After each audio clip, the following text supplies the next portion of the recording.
It's the planets, you know. Alam mo naman from the start, alam kong tagilid na kami ni Alec eh. Kasi nga, Taurus siya. Alam mo mga Taurus, they never get along with Libras. Hindi sa relationship and, you know... Aso ngayon, sinisisi mo yung mga stars dahil palpaking lalaking sinota mo. Sinabi ko na sa'yo nun eh. Mabigat yung dugo ko sa lalaking yun. Wait, let me finish first. O tapos ngayon naman, depressed ka dahil iniwan ka niya. Eh first date pa lang nag-aaway na kayo nun eh. Pero tinigilan mo ba siya? Hindi. He's very intelligent. At alam mo naman how rare ka makakuha ng isang lalaki na makakabuo ng complete sentence in English. With sense, ha? At isa siya sa mga few guys dumate sa akin na hindi ako in-attempt. Ah, so yun pala yun. Dahil lang hindi siya at saka marunong siyang mag-English na in love ka na sa kanya. Ay, naku Gina, ewan ko ba sa'yo? Ayan. Kaya naman pala eh. Mali ang position ng planet sa horoscope ko. Wow! Grabe! I know. I don't see the point, darling. We have this enormous townhouse in London. We have this room specially made for you. You can have a lovely time with us. Mami, ayokong tumira sa London. How can you say that? Hindi mo pa nga binibisita. Nag-aaral ako. Mag-umpisa na yung practicum ko. Paano naman ako pupunta sa London? And besides, what am I supposed to do there? Helen, maybe it's best you let your daughter decide as to... Stephen, she does not know what she wants. I do know what I want, Mommy. It's just that iba ang gusto mo sa gusto ko. Influensya niya ng tatay mo, no? Paano naman napasok ang daddy ko sa usapan natin? Because he tells you things. Ang gusto niya, matulad ka sa kanya. Look what happened to your father. Nasaan ba siya? Nandun siya sa New Jersey, car salesman. My God! A man of such intelligence, nagpapakabulok sa New Jersey sa pagbebenta ng kotse. Mami, kung ano man ang hindi niyo pagkakasundo ng daddy ko, tapos na yun. Nakuha mo na yung divorce na gusto mo. And as far as I'm concerned, any failure sa marriage is caused by two people. Dalawa nagkamali, hindi lang isa. Besides, kahit na nagbebenta na lang siya ng kotse, masaya naman siya. And believe me, he's very happy. Kaya sana maging masaya ka na rin para tigilan mo ng daddy ko. Okay? If you'll excuse me. What was that all about?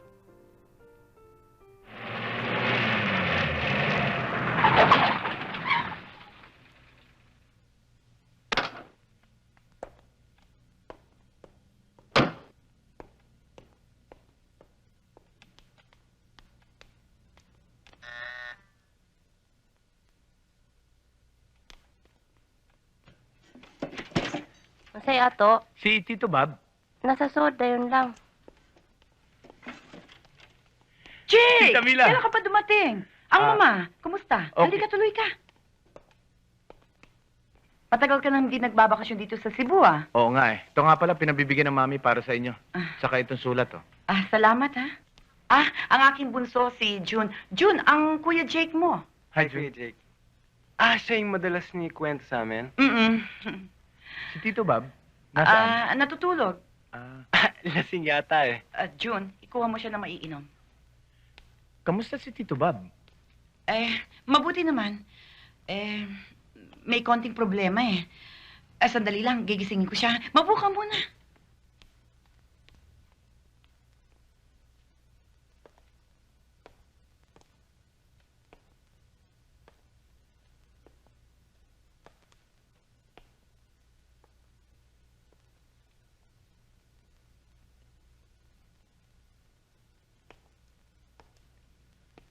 Hi.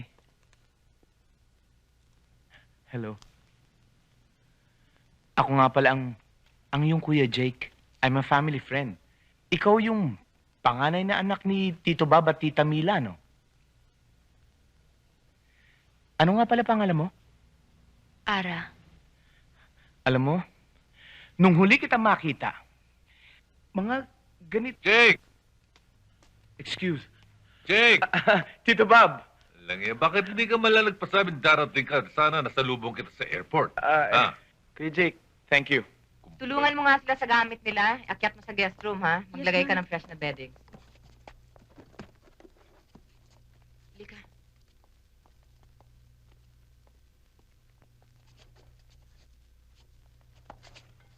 Coffee? Beer? Something hard?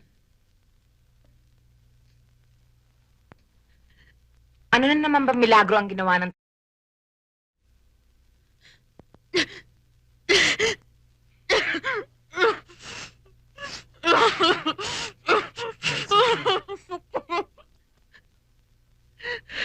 Masakit.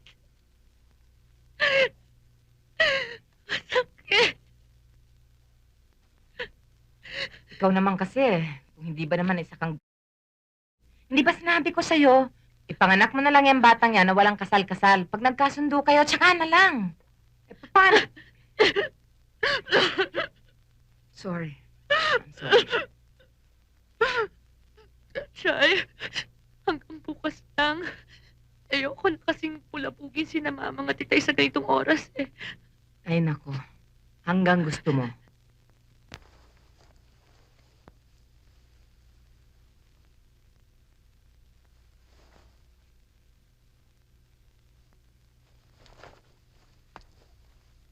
Oh, ano naman ang pinagmamadali mo? Huwag mo sabihin na pati ikaw ay naniniwala dun sa sinasabi natin kagabi na may tatapusin tayo Debbie. mga papers. Debbie, it's 10 o'clock, okay? Importante yung lakad ko. Don't tell me na babalikan mo pa siya.